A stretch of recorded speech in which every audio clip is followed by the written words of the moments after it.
For today's vlog, we're gonna do a throwback video. So, hindi ko pa siya na-delete. Nandito pa siya sa phone ko. So, story time.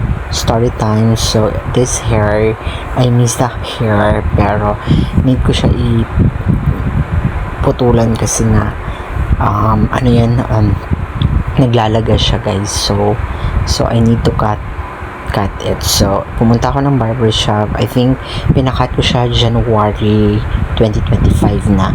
So, iba na yung hair ko. As you can see sa mga previous videos ko is short hair na ako. This one is a throwback. This one is December 2024. Ayan, look at me. Look how pretty I am. Grabe ang pagka-pretty ng person. Alam nyo ba, guys, napaka-shiny ng hair ko.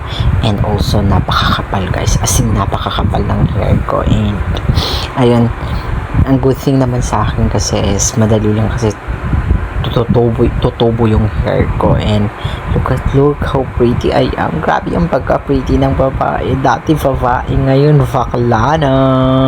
Ito yung sinasabi ko sa inyo before na mahaba ang hair ko. And this is the second one.